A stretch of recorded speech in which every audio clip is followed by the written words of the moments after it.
Okay, today is the 13th of July in the year 2019, and the time is coming up for 1300 hours on this Saturday afternoon.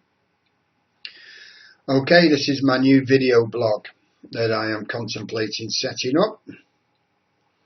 I've got everything I need to run a video blog, and I feel the need to do a video blog, to be able to present my own perspective of things, because I'm a person that's like most of us, really. We're all on the receiving end of the constant stream of information from any number of sources.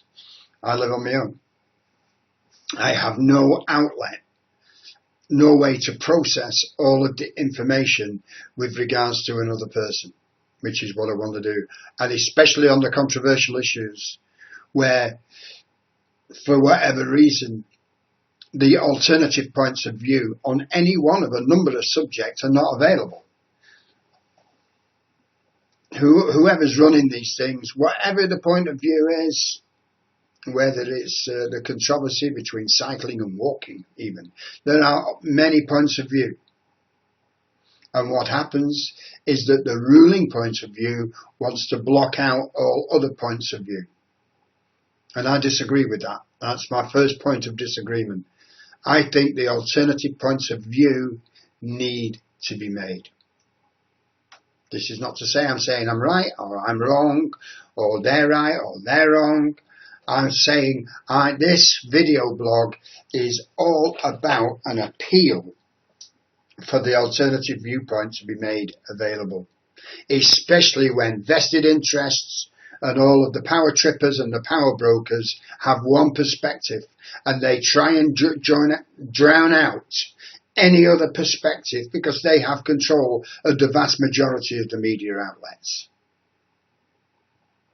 And we've seen now on multitudes of times where the ruling elites get it wrong. Going to perhaps a less controversial subject now, but the Vietnam War is a case in point. The ruling elites got it wrong at the time. There were massive demonstrations against the war in Vietnam, but the debate was not informed. But now, you get the release of things like the Pentagon Papers and things like that. And then especially when you get the release of McNamara's book, which is basically a mea culpa. He's apologising for the war in Vietnam. So the ruling elites can get it wrong. This can be seen time and time again. Or going back even further to, is it Neville Chamberlain, the then Prime Minister of the United Kingdom, just prior to World War II, who was talking about peace in our time vis-a-vis Adolf Hitler.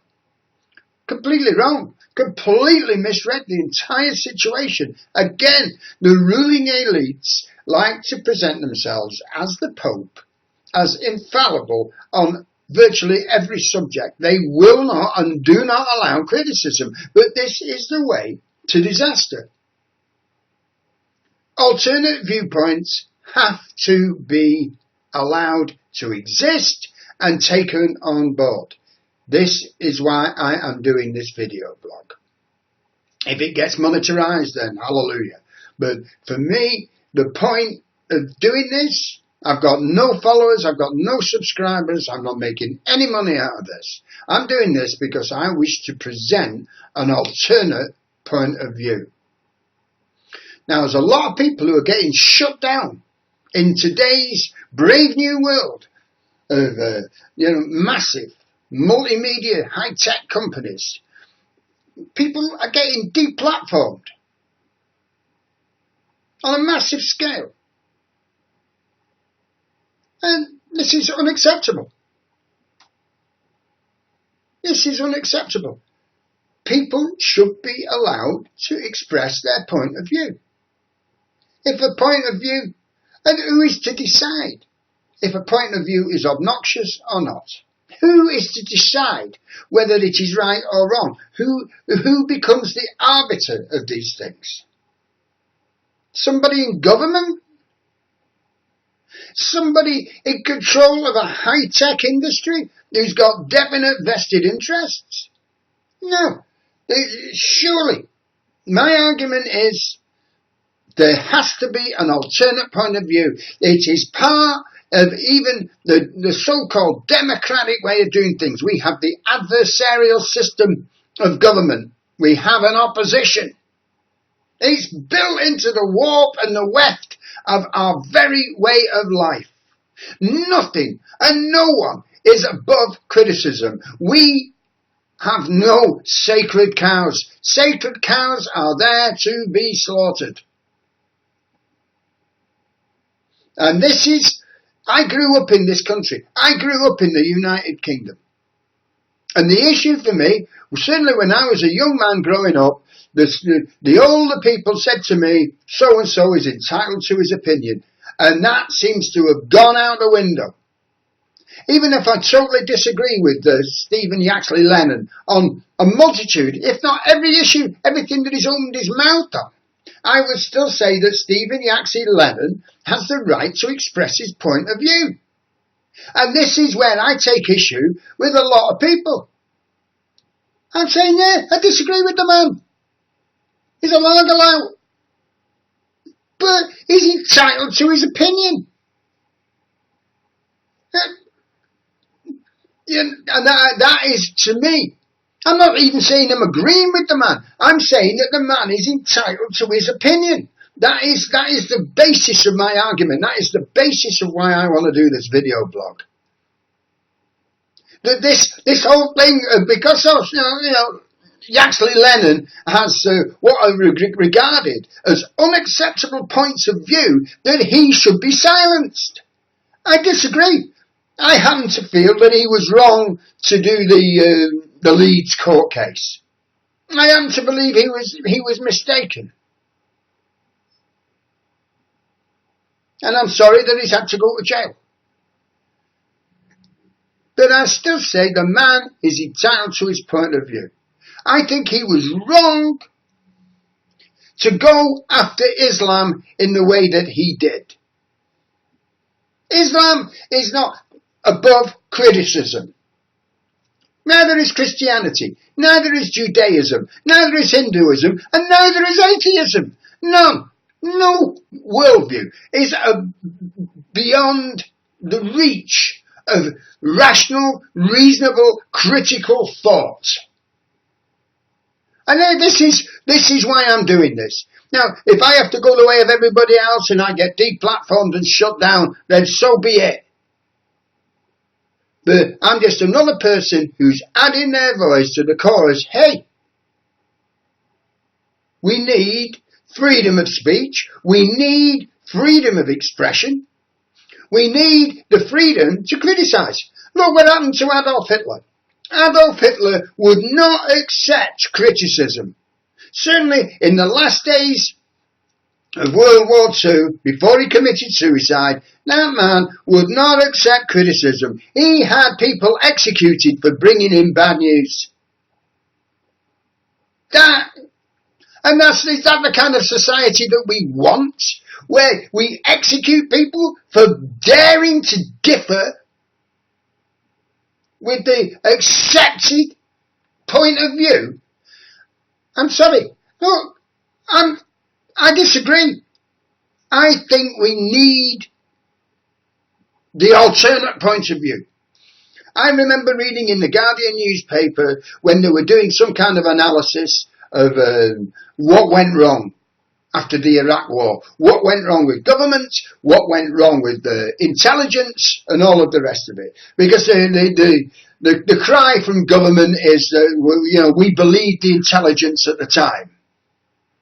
We based our decision making to go to war in Iraq based on the intelligence that the intelligence agencies had supplied to government. Government made its decision. And then the newspaper then asked the question, well, how did this happen? How come the intelligence community then got it so wrong? Where millions died, where trillions were spent on a futile endeavour based on false information.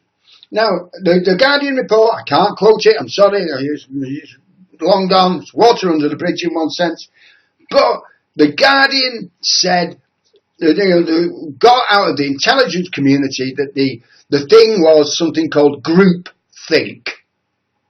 There was something called group think going on in the intelligence communities, which meant that you could not challenge the status quo.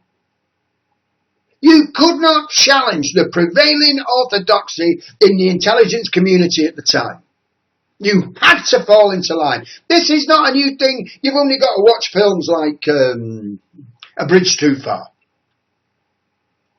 You've only got to watch A Bridge Too Far.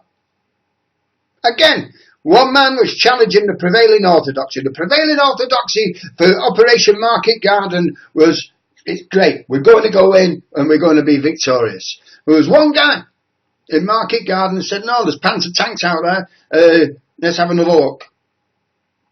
But he, in the film, later, I'm only going off the film, but he was going off the film, he nearly had a nervous breakdown and he was just shooed out of the way because he was, getting in the way of the big boys.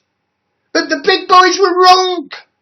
There was a Panzer division down there waiting for them and they virtually got wiped out. One man.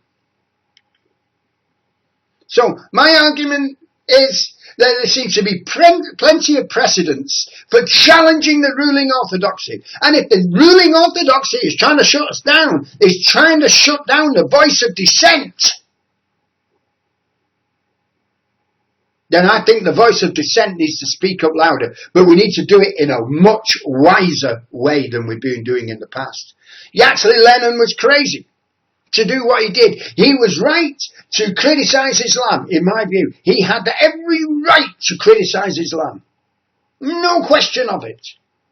But for him to go after low-life trials of paedophilia, the same as the people involved in the so-called Britain First movement, they did exactly the same.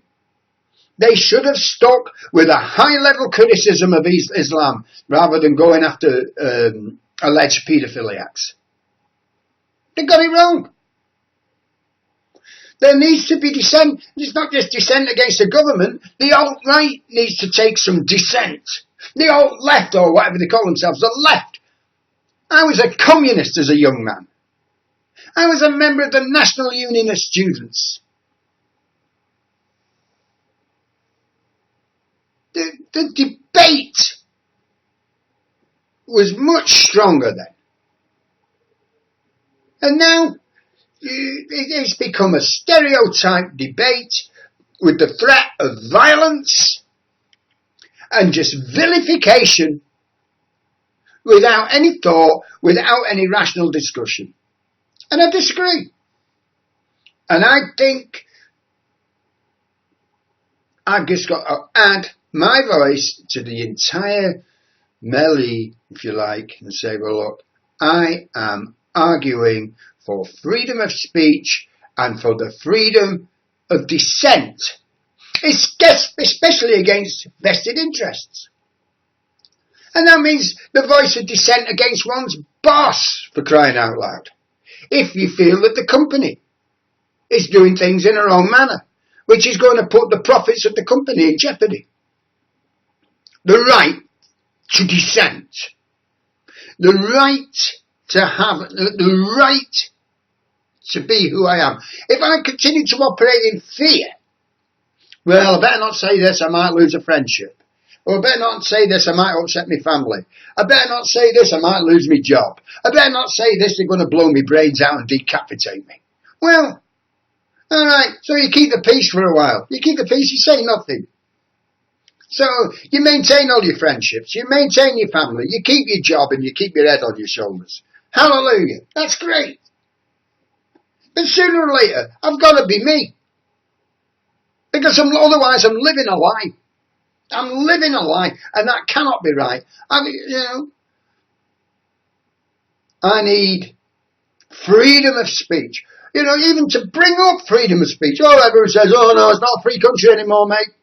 Well, if it ain't a free country anymore, well, even more then, we need to stand up and say, look, dissent, the right to dissent against any prevailing orthodoxy, to me, is absolutely crucial. And if I can be, like, what's his name in George Orwell 1984, you finally realise that you love, Winston Smith. You finally realise at the end of your days, actually, I love Big Brother. Actually, I love the government. I love the police. And dissenting is wrong. Well, and maybe I get to that position, but I'm not yet. I'm saying that we need dissent. Certainly, some of the arguments have been we've got a weak opposition at the moment. You need a strong opposition to government.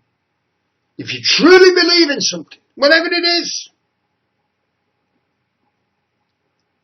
So there we go. This is my first video blog. The argument is for the voice of dissent to be heard, but then to express to the voice of dissent, to use intimidatory tactics like the threat of violence, name calling and all of the rest is not the way forward. But my argument is Yaxley Lennon has the right to his opinion. Now that might stick in a lot of people's craw, but at the end of the day, I believe Yaxley Lennon has the right, he's entitled to his opinion. I'm not even saying I agree with the man, but I'm saying he's entitled to his opinion. And the same with the people, the leadership team, or the ex-leadership team, wherever they are now, from Britain First. I think they were wrong in what they did.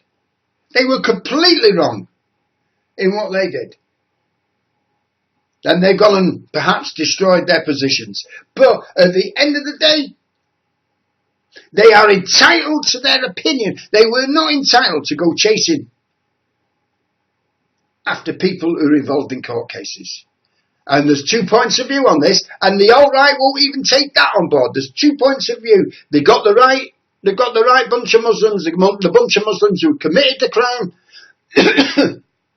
The other point of view is they fingered the wrong people. They tried to accuse a bunch of people who had not been involved in anything wrong, and they were being accused of being paedophiles. So they got it wrong.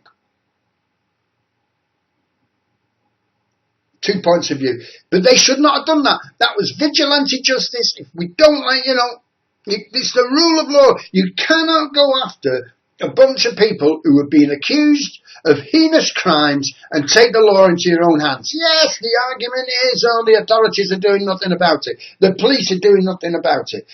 So on and so forth. But short of going down the route of anarchy, which I am not promoting, I say we just keep the pressure on until they do something. But don't take the law into our own hands. To do that is to go beyond the pale. You're going to get busted sooner or later, and then your whole cause is shot to ribbons. Nobody's going to listen to you. So that's my argument. That's my address to the alt-right and the alt-left. This is my position.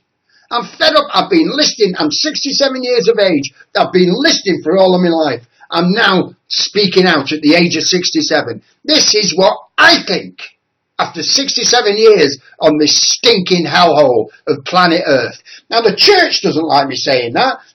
God made this earth and everything that God made is good. Well, look at the state of this place. Children are dying. Children are being murdered on this stinking hellhole. Children are dying of thirst, disease, starvation. Being shot. This place is a dump.